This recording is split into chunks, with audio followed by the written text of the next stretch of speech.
one tower is already down, so looking pretty nice. In the preview of the game, actually, it said that 2 towers were gone, but I guess the preview lied. Well, yeah, on my screen the preview says that there's 1, 2, 3 towers gone. Oh yeah? Alright, you should From probably the jump yourself into the game here.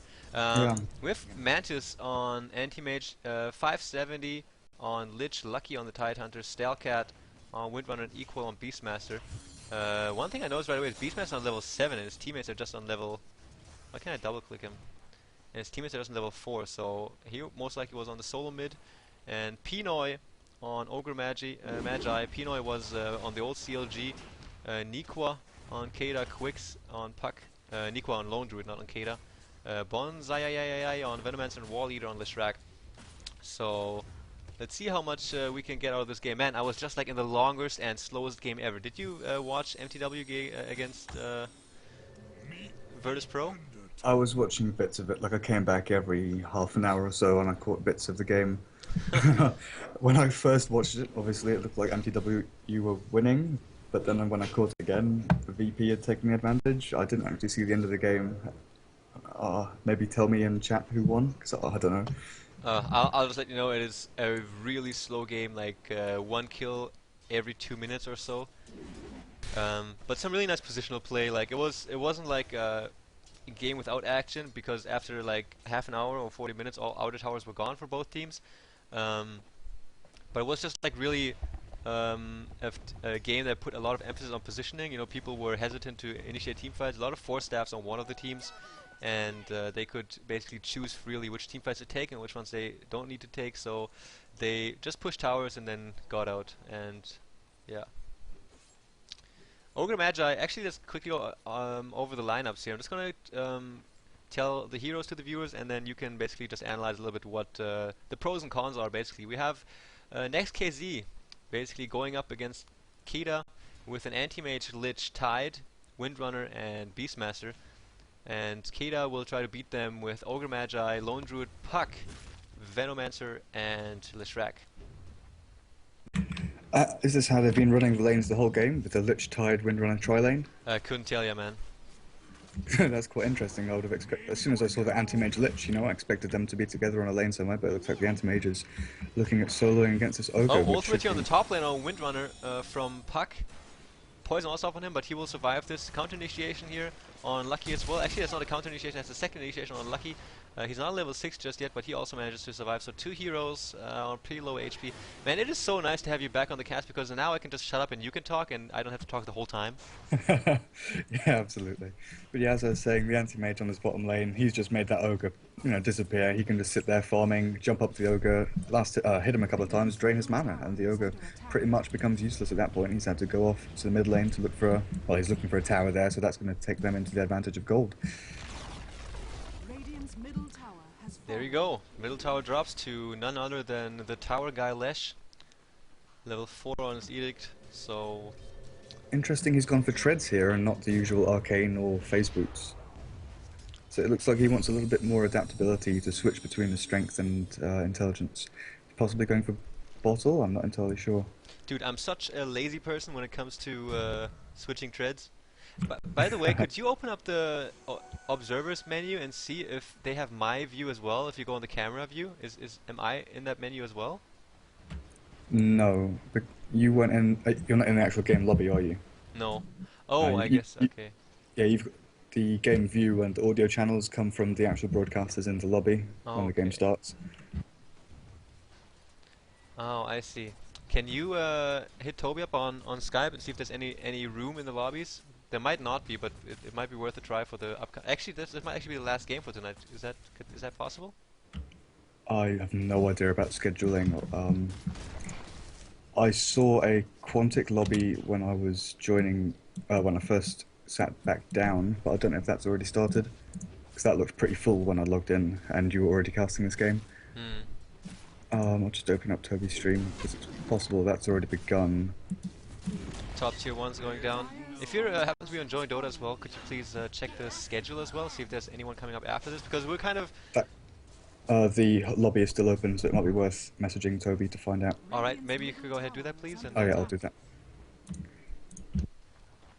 That would, of course, be pretty cool. Kind of bad for you guys tuning in on the live stream, but I think it would be nice if you guys saw a game from the very beginning. What's the matchup there you were talking about again? Is it Quantic Mouse? Oh, the game's just started. Okay. The lobby's disappeared. Okay. Actually, I remember now. Toby told me that I would have to do this over Dota TV because he didn't say a reason. He just said I have to do it over Dota TV. So I guess he had his reasons. Maybe they had fixed casters for this. Well, yeah, there are lots and lots of casters getting into games. There's Luminous LD, there's AC, there's obviously Toby and Slash themselves. There's a bunch of casters. That is true. Look at this here. Next.kz's Stalker. You just go on Pino. Do they have any stuns though? Look at this. Lucky even using his ultimate to just get the kill on this Ogre Magi. The question is, what was he doing there? I tab back into the game and I see an Ogre sitting 2/3 of the way into the enemy jungle. Yeah, they were pushing the bottom tower and Wall Eater on the Leshrac managed to back out in time. I suppose an Ogre for a tier 2 tower, that's a quite nice trade for Dire. They'll take that any day of the week, I think. Yeah. And here they go again, they're rotating. Oh no, Lesh is going back towards... No, he does actually go. He just wanted to get his items from the courier. He's actually going to the top lane. Very close to his Bloodstone. It's only 12 minutes in. And what is he, about 2.1k away from it? Yep. Yeah, and both parties are rotating toward the top lane. Big fight probably gonna happen here on the tier 1. Big shout out to my girlfriend for making me a coffee. Awesome. Tier 1, gonna fall here pretty shortly. Does go down really strong also from Puck here. Look at this, 4 heroes in that ultimate. And now this is the perfect time to initiate. Here comes the Lich ultimate. Wow, drops Puck like nothing. And now Keita is going into wreck some havoc. Nikwa here wailing away on equal. Comes from Entangle, come on Entangle. Oh, I spoke German there for some reason. Down goes Beastmaster, and up here goes some more. KZ 570 goes down, and Pinoy now going after Windrunner. Windrunner doesn't have, now she has mana, use of her wand, and even Mantis now here joining the team fight, and Pinoy has to back out. 13th minute Battle Fury, not too shabby. If he continues with this rate of farm, there's no chance that he's gonna be. Okay, let's get out of this game. This is over. There is always a chance that lone druid could land a lot of entangles and obviously the Puck silence. Yeah. But entangle. It's gonna take some multicast from the Ogre to bring him down in late game. Dude, the sound effect from the multicast is so boss. Do you know which one I mean? It's like this gambling machine noise. The ding ding ding. Yeah. Jackpot. Oh man. Yeah, just check the Join Dota site, man. There's so many streams up. And none of them are watching us. Just a few. Thanks for tuning in, guys. We're still cool and hip and underground. Yeah, with so many big names out there casting, it's quite difficult for us newcomers to grab the viewers' attention. Yeah, look at this initiation from Puck here. Really nicely done. Using that invisibility route to full effect, and look at Beastmaster dropping immediately. Windrun tries to get out here. Cooldown is on that shackle shot and gets nuked to death by Leshrac here. So Puck is always nice here to have runes on, especially that invisibility rune, because he can silence and he can hold heroes in place, giving your allies time to just move in. See, there's a lot of talk about pushing heroes, and defining a pushing hero can be quite difficult because there's so many different, let's say, genres of them. Oh, and that's a nice multicast again on that tide, and he just drops instantly to these nukes. But there's several different kinds of pushing heroes. There's heroes like, let's say, Night Stalker, who can scare away the enemy heroes and allow their creep wave to push by themselves. There's heroes such as Puck, who can spam their nuke, like a large AoE nuke in a line that can destroy creep waves and allow their creep wave to push. And obviously there's heroes like Lesh, who can just melt towers down. And when you combine heroes like Lone Druid, who can dive a tower with his bear, Puck, who can clear creep waves, and Lesh, who can take down towers, altogether the synergy is actually quite nice, and they are pulling this off. Man, really nice. How did you manage to think like that? Really good reasoning. That is some top-notch, I wouldn't even call it theory crafting because it doesn't make a lot of sense. We just saw that combination in action and dropping that tier 2 tower. So Keita does have, yeah, we can agree that Keita definitely has a pushing advantage here at the moment, but we can also agree that this time window they have with that advantage is closing really quickly. Yeah, exactly. It's closing rapidly. Look at Beastmaster there, trapping himself in with a boar, but managing to micro himself out. This anti-mage sitting in the forest, though, with that Battle Fury. Has he got something on the courier? No? Or did he? Oh, he just finished his treads. Okay, he only had boots of speed earlier Mm. on, so he's picked up treads in about 2.5 minutes, and he's just going to sit in the forest and push that bottom lane out, seeing as there's no towers there. Dude, Mantis and Equal are like two players I really, really like. I think Next.kz is a really good clan actually.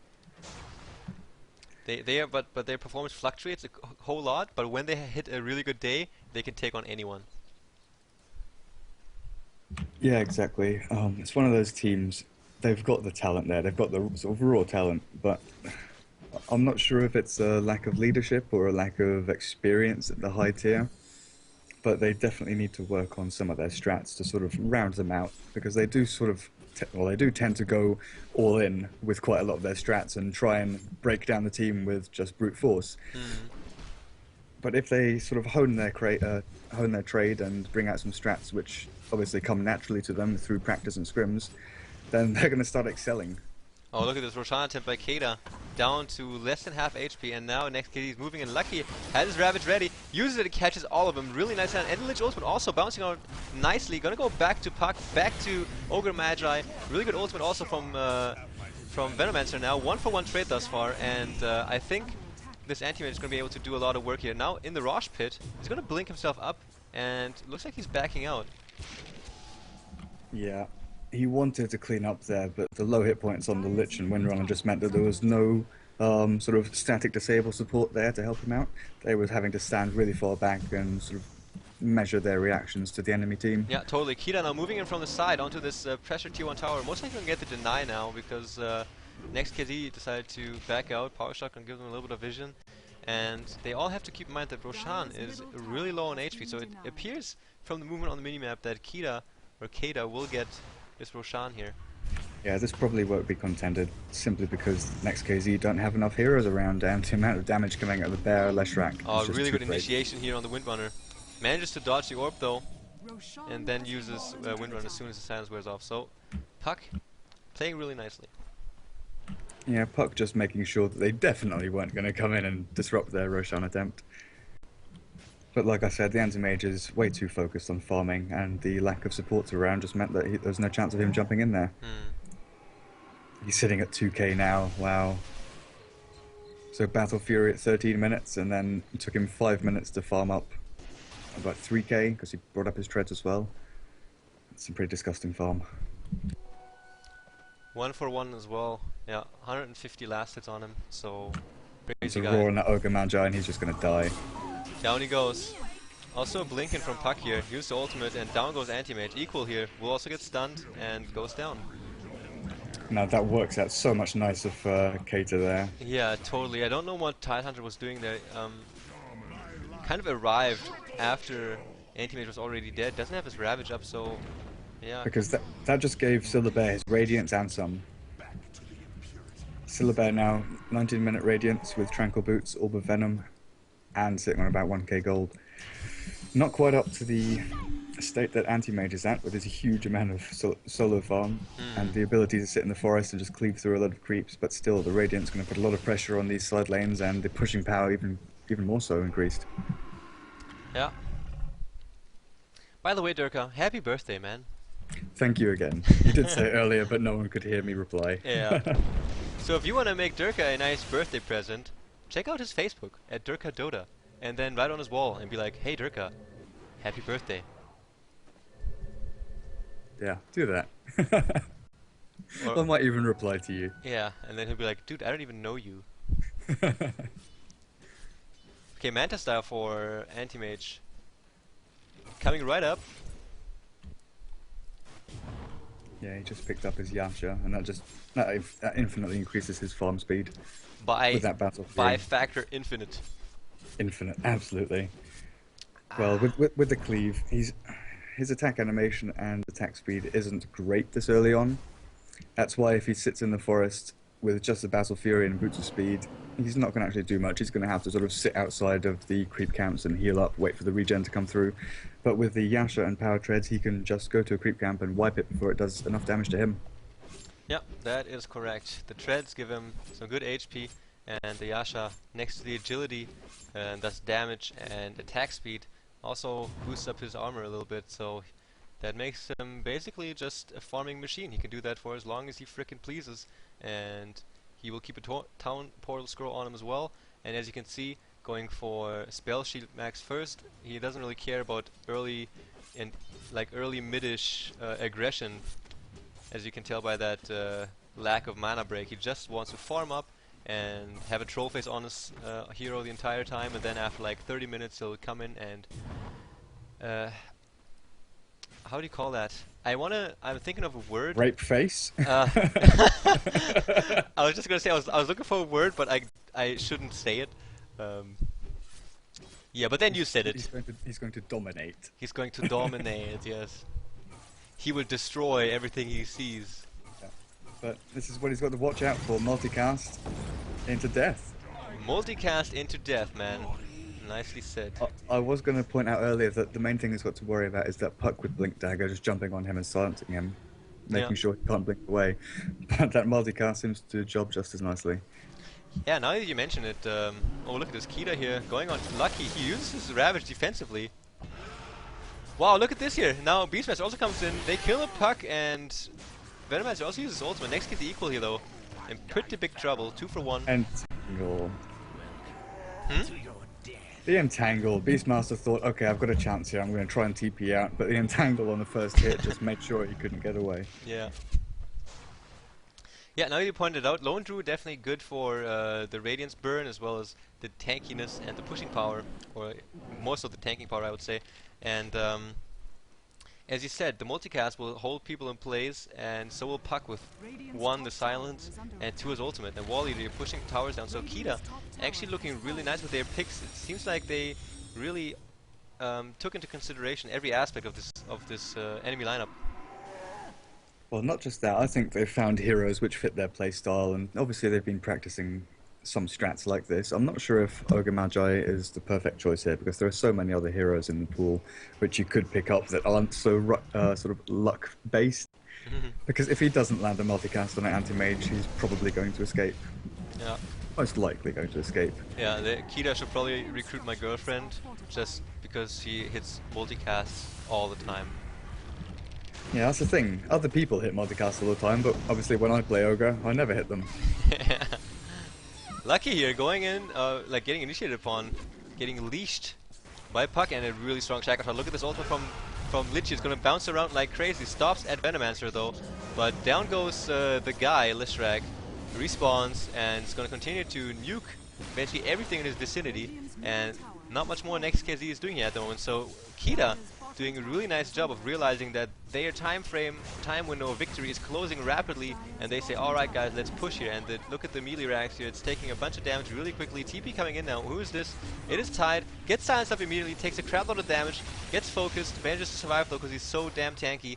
And Nikwa here resummons his bear, and now Anti-Mage here, Mantis has his Mantis completed, is going to come in, focusing Wall Eater, who manages to survive because of his Bloodstone and just a high base HP at this stage of the game. Mantis going up against a bear one-on-one, gets entangled. Where's the chainstun? There it is. And down he goes. Holy crap. He doesn't have money for buyback, so there we go. Melee racks in the middle, go down. Lucky here. 1 more second for his ultimate. Now he's going to find himself a nice position. Go, go, go. Lucky. There he goes.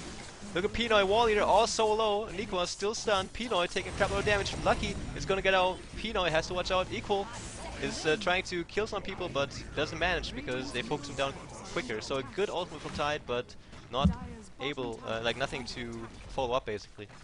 Okay, I may change my words about the Ogre. If you take a look at his base HP now, without braces, without vitality booster, without anything, he's sitting at what, 1400 hit points?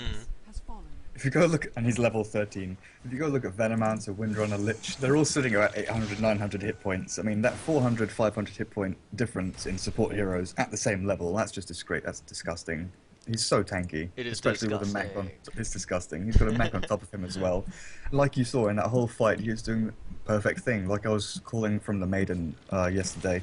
He basically went down to 0 hit point, 0 mana, still stood around. Mech Arcane comes back in for another stun, stays around, and he was just making the absolute perfect use of his hero there.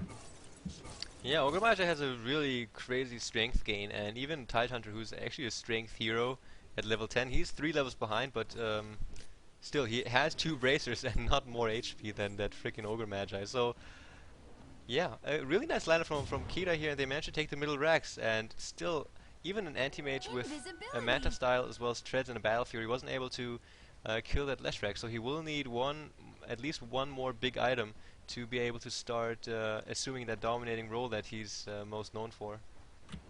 Oh wow, Lesh with BKB and 12 charges. And plate mail.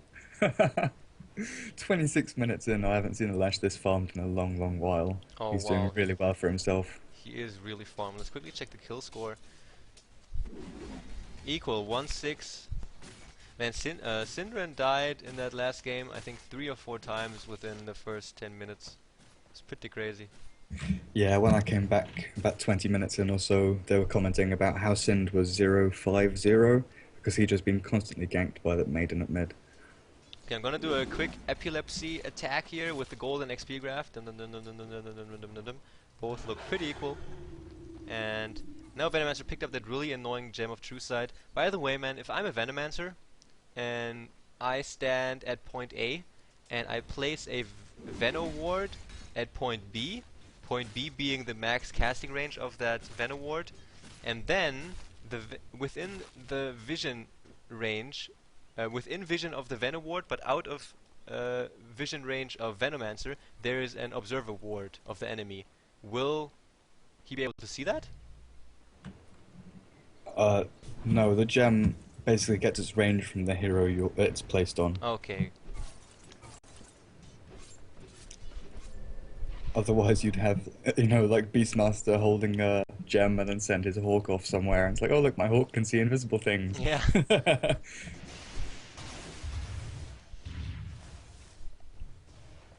That is true. It's actually a pretty dumb question. I don't even know why I believed that for a second there. Well, it's because it works with illusions. If you're holding a gem and you pick up an illusion, your illusions have the true sight as well. Cool. Okay, so tomorrow's a national holiday here in Germany, so I don't have to go to work. What about you? I'm on study leave, so I should be. And it's not my birthday, so I'll be free the whole day. Oh, And here's another rush attempt and a DD on that Silver Bear, just absolutely ripping him to shreds. yeah.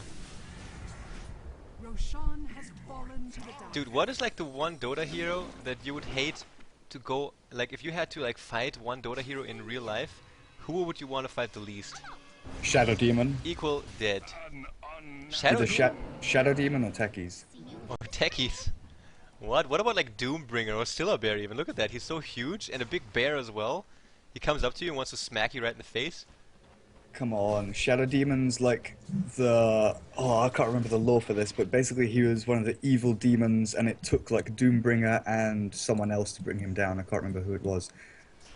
Who's another demon hero in Dota? Because actually I'm probably going to bring that up and I'll talk about that in a second, because Shadow Demon is probably one of the most evil heroes in the lore of Dota 2. Yeah?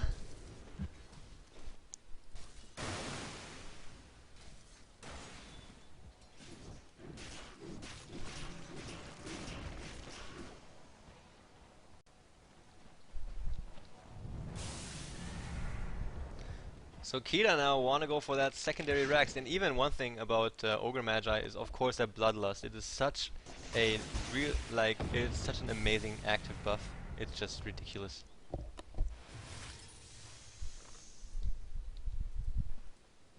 Yeah, so basically Shadow Demon was summoned by a bunch of wizards. He then proceeded to go around stealing all these wizards' powers and souls. So Shadow Fiend and Doom got a bit annoyed at this, and it took both of them to send him back to hell. Well, that's imbalanced, man. That is pretty imbalanced. Oh, look at this Wall Eater gets shackled up to Venomancer, and here comes the ultimate from Mantis. And did he manage to get it out? Yes, he did, but they didn't take any damage apparently. Oh, because it was a pipe use actually. Wall Eater here now falls. So 3 heroes down from Keita. So that was a pretty fair high ground attempt here. Nikwa also going to go down. Mantis just too strong. Yeah, that Ravage there catching all the heroes. I think only one of the Keita team managed to pop their BKB before the Ravage caught them all in that. On top of the Lich ultimate, AM ultimate, power shot through about 4 or 5 heroes there as well, dealing out massive amounts of damage. But it could be said that Keita picked a rather unusual place to take the fight, seeing as they couldn't go on the high ground really with the heroes they have against that lineup. Knowing that Tide Ravage is up, I think they should have stayed further on the high ground to the east of the base and just pushed the lane and do a slow push with the Syllabear. Yeah, that is actually really true, and I think a lot of people, especially in pub games, don't realize that you have on top and bottom lane, you do have high grounds. So if you have the advantage, especially if you have another lane which is pushing itself out, like this freaking huge Rs mega creep lane here, then you don't have to force a fight right in front of the base, because that way you're actually not making full use of your advantage. You can stay up here on that high ground and just keep on slow pushing, as Durka said there, Uh, and there are multiple factors about this terrain. If you take a look for Keita, for instance, on bottom lane, it's easier for them to soft push, or it's more advantageous for them to soft push because there's a longer distance between the tower and the high ground, so it's harder for the enemies to chase them. They can continually push, and if they fail the soft push, they can back up into the enemy forest and farm through it. On the other side, if Next.kz want to soft push, they'd choose top lane because the terrain advantage is on their side. They can hold off on the high ground. If they fail, they can pull back into the enemy forest and farm it up as well. yeah, that is true. So basically here, slow push into that direction.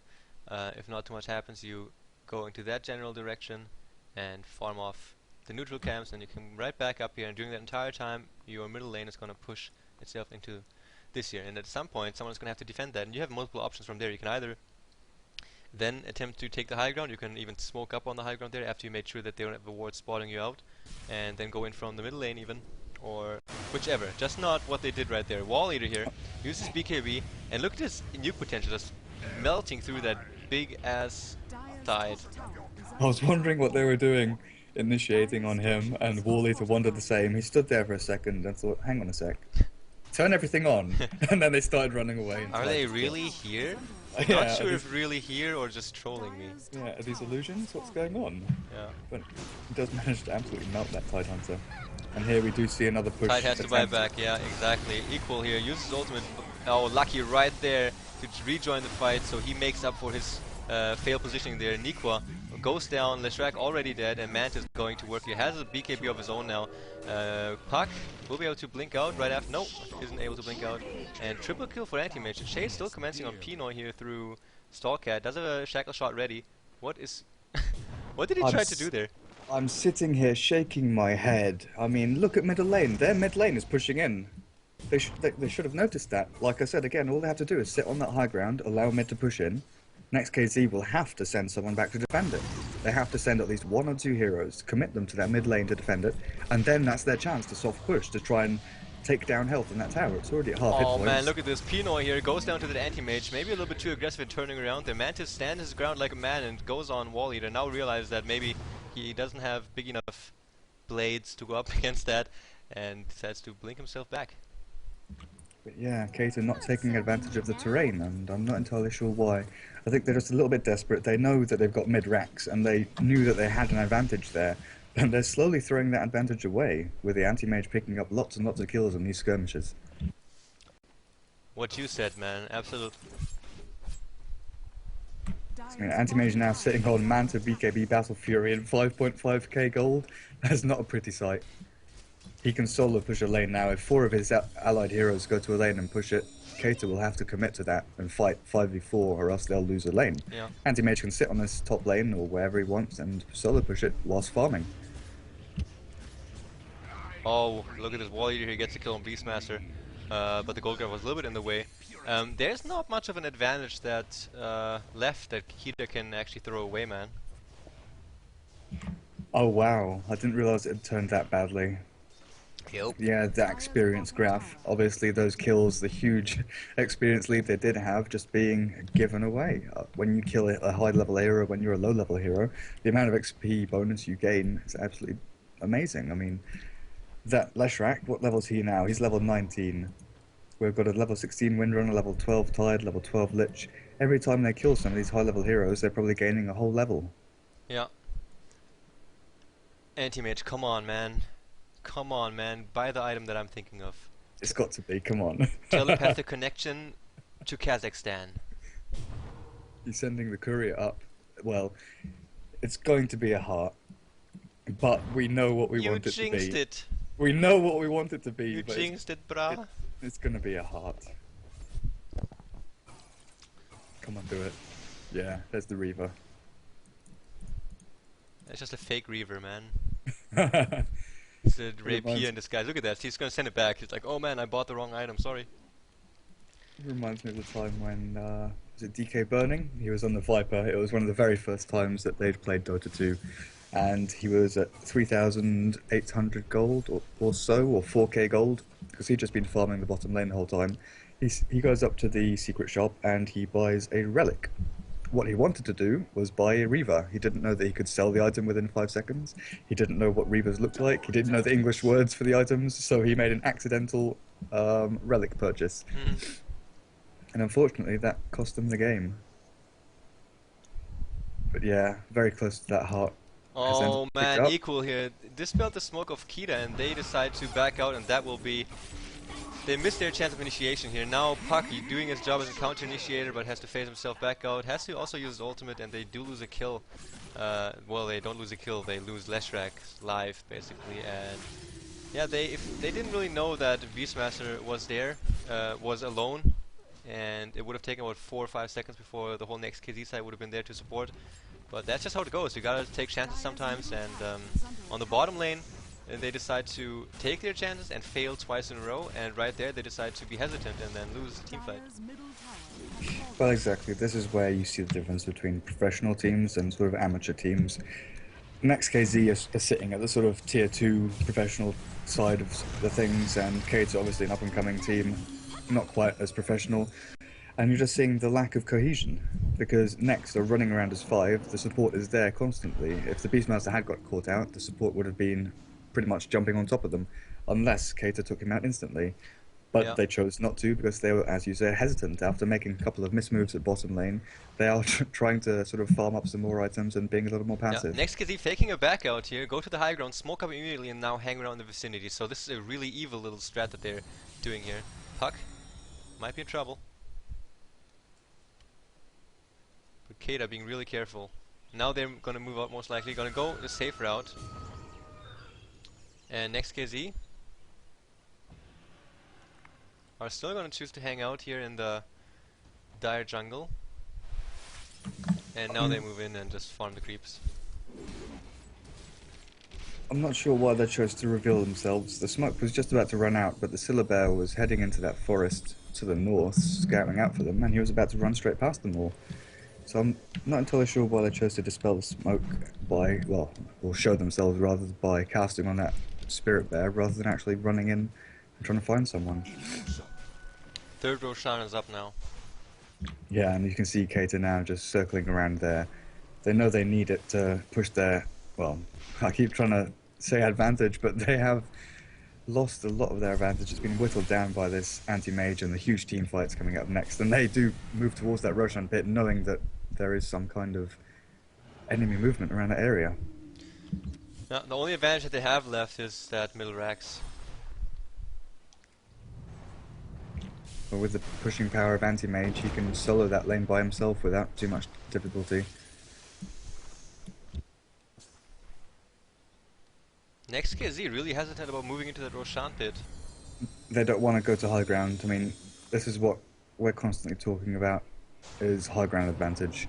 I try and say it as often as I can in pub games, because if you're sitting at the high ground and you know the enemy wants to fight you, you have the full advantage. You see exactly what they're doing and they haven't got a clue.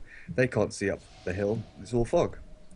So Next making the correct decision there and just backing out, knowing that Keita is most likely standing on top. Oh, they have a ward up there. Yeah, they have a ward up on the secret shop, so they would have known all the movements. Now There they're they gonna go for the go. Roshan. And that ward there, perfect place to see any kind of initiation coming in. And they're going to spot out the puck coming in from that side, and they're going to guess that everyone else is coming in from the east. Keita mounting to push in there right now. Oh, look As at you can see, Mantis. the anti-mage can just solo it. Here comes the movement, here comes the Puck ultimate, here comes the Ravage though. Wall Eater has BKB ready, now he's going to look to do as much magical damage as he can and as fast as he can. Soulcat 4 steps jumps to low ground, ultimate from Venomancer also goes out. First casualty of war is Beastmaster, followed by Leshrac, 1 for 1 so far. Look at Windrunner, he also goes down to a nuke. 3 heroes down for Next.kz, Windrunner bites back, 2 heroes down for Keita so far. And Mantis is just doing work here. It's silenced up, doesn't care, just keeps on running. keep on attacking. Pinoy goes down here. Mantis stayed on 3rd HP, losing a lot of HP. Triple kill now on him, and now he decides to back out and wait for his heart to heal him back up. 570 goes down, drops some gem. The technical advantage is going to go to Keita because they can go for the rush at any moment now, and Next don't have very much backup to come in and take that from. Now Mantis going up against the bear here. Let's see how much work he can do. Gets the kill on it. Blinks after Puck here, goes on him. Does he have an ultimate? No, he doesn't. Yeah, Puck's going to fall here. He doesn't have enough money for Blink. Down he goes. And now he will finish what he started. Call quality has just dropped, so I'm going to call you back. Alright.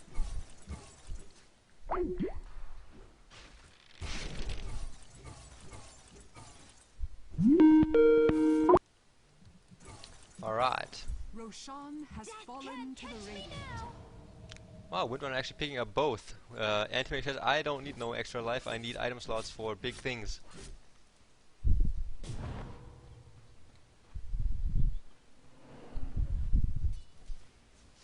You still there, good sir? Yes, I am, sorry. Surely he's going to give that cheese to somebody. He doesn't need both. Is he going to keep it, or are they going to put the cheese on the courier and go for double cheese? Come on! That would be so cheesy, man. Cheese goes on a floor. I'm not sure whose that is going to be. It's going to stay there. Man, I'm providing with comedic gold here, and you're not even reacting to it. Yeah, very cheesy strat, Yeah. double cheese. Ha ha. But yeah, it's sitting on that courier. Oh, look at Mantis blinking himself into the trees like a pro. Not being able to move for 5 seconds. Blinking himself out of the trees like a pro. And attacking creeps. 7.2k, I think now it's time for Divine Rapier.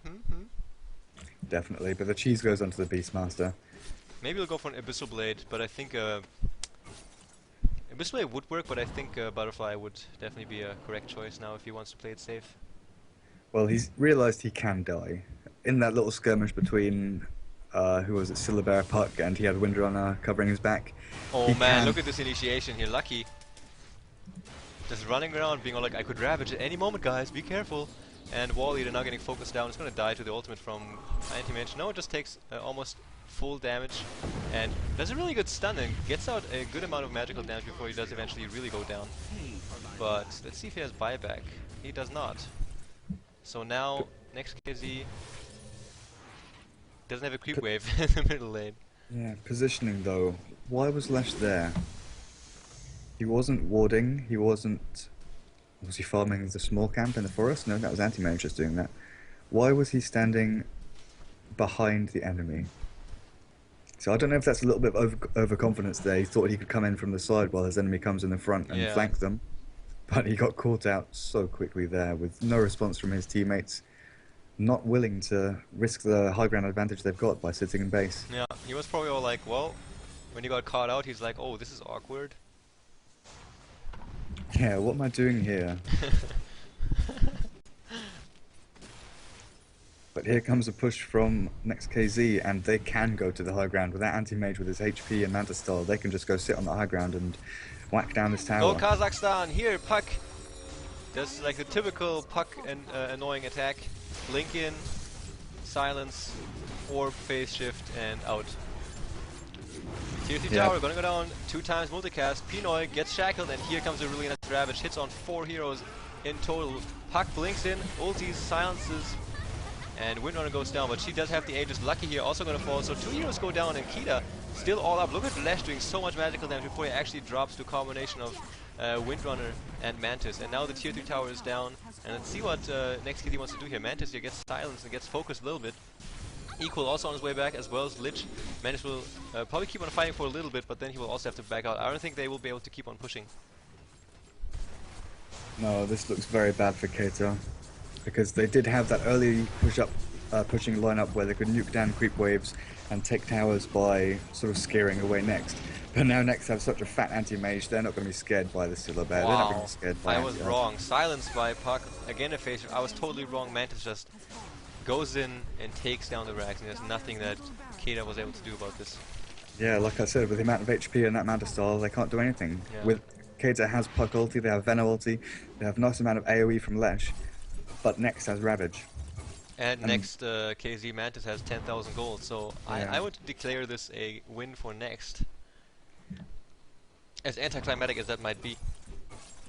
Well, that's the thing. Keita has a lot of pushing, but the anti-push they have just isn't strong enough. They've got the Venom wards and they've got the Gale and the Orb, but they don't have anything to stop anti-mage just sitting on that high ground and nuking things down. If they had maybe another dedicated stun or a larger AoE stun to sort of take down the support heroes first, I'm not sure if that would work out better, but they didn't take advantage of the huge lead they had. Yeah, well, I mean, the thing is, Next.kz just has a lineup that begins to shine like crazy during this stage of the game, because all Anti-Mage needs is what those 4 heroes give him. Just an ultimate from Lich, the AoE stun from Tidehunter, a really nice shackle shot, and a really strong disable from Beastmaster. That's all he needs to just win that game for Next.kz. But the only thing is, you can't get Ravage or Shackle Shot or a nice Lich ulti unless your enemies misplace themselves.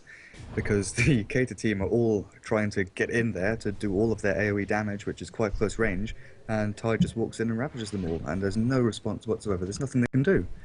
There isn't, because even if they just go up onto the high ground and stand from the tower, they will force a reaction from Keita, and Tidehunter will just sit at the back and blink in an ulti.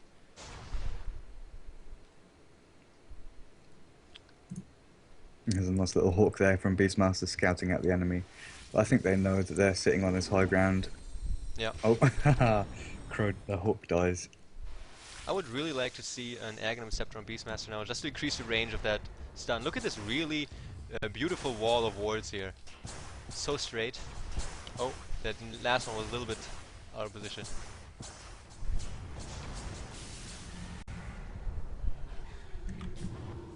Yeah, and Next.kz coming in here smoked up, staying on the high ground. They're hoping for someone to come on, jump on the anti-mage and follow them through. But Keita making a smart move here, I hope, and just standing on the high ground, waiting for them to come into the base. How long till the Tide Ravage is up? Oh, it's back up now. Lich ulti as well. Oh, this is gonna be crazy. We have to see some great split up play. Initiation here on counter initiation. Next.kz Lucky is in, doesn't get Match of Silence. The Ravage hits the entire team except for Venomancer. And here we go. Anti-Mage now is really happy that he can get to work, and Leshrac is the first one to drop. And that's exactly what I was talking about. Leshrac there, out of position, wanting to get a little bit more farm or push the lane out a little bit more. Everyone jumped on him, and Puck, obviously, natural reaction. The only thing I can do is jump into silence, because his silence is such short range. He had to jump right on top of a bunch of heroes, and that led to a 5-man Ravage. Yeah, but a really nice force staff onto that Beastmaster to initiate this, the stun on Leshrac. So good execution by Next.kz. Just showing that they've been playing together for such a long time, know exactly what they have to do.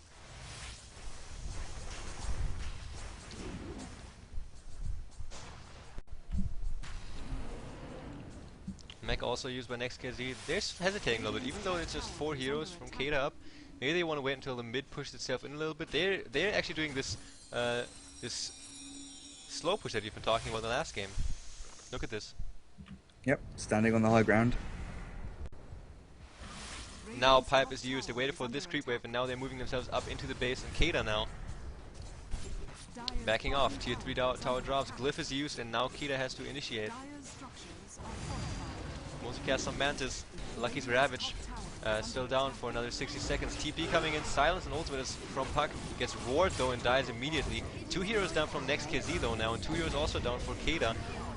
Wow, Rimdar standing on the sidelines here, just attacking away, but now also has to back out. And where's Anti-Mage? Yeah, still in the middle of it. Yeah. Right in the middle. I was about to say, as you were calling out the 2-for-2 trade, Anti-Mage sitting in the middle there, just for some reason attacking the Spirit Bear instead of going for the Venomancer or Lash, who are the obvious targets, to be honest. And now he goes back to farming the Ancients. I don't know what item he's going to pick up now. He's got his butt. Oh, there we go again, blinking into the trees, not able to do anything for a couple of seconds. Professional moves. Yeah, well, what would the next item be? Maybe Boots of Travel? And then you could probably think about selling that Blade Fury for something more awesome. Let's see. Well, he's got a 5-second BKB, so in my Skull mind... Basher, there we go. It's going to be an Abyssal Blade. Oh, okay. As a bit of travels on a courier as well. Who's that for? Maybe How also much for him. how much money did he just spend? Yeah. Did you say he had 7k? Yeah, I think so. Sells Yeah. his, there, sure enough, sells his power dreads. Interesting he buys a Skull Basher though. Who does he need that Abyssal Blade disabled for? The Shrek? Yeah. I'm not entirely sure, but my natural instinct at this point in time would be to sell my 5-second BKB and buy a brand new one. Because you can sell the old one for 2,000 gold, so you're selling a 5-second BKB for 2,000 gold, and you can buy a new one. Yeah, that is true. Yeah, that was one big criticism I had toward NTW's play just now, where someone did not renew the BKB. Mantis gets hexed now. Now he uses BKB, now he's going to clean up. This looks really nice though for Next.kz. I think Lucky is in a good position now for the Ravage. Catches everyone. Lich Ultima also bouncing through, and now Keita heroes are going to drop like crazy. Starts with Leshrac as well as Venomancer, and the Puck ulti is used to secure the escape route. But now it's a 5-3 advantage, and they will go up toward and grab that bottom racks. Oh, I'm not sure they'll try that. They're sitting on quite low hit points now. Well, the Lich and the Tide are, who are the key support heroes. The Windrunner's very low as well, so I think they're just going to back off here, try and farm the Ancients, probably pressure mid, and heal up a little bit. Oh, the Roshan's back up. I'm going to take that back. They're going straight for the Rosh there. Just to take a secure win, basically.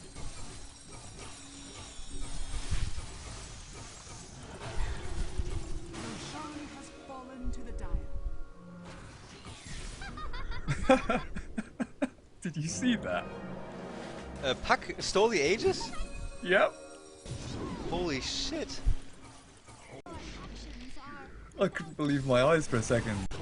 He illusory orb into the Rosh pit, and I thought, okay, he's just scouting out and nuking them down. And then he jumped in, took the Aegis, phase shifted, but then didn't blink out. Oh man.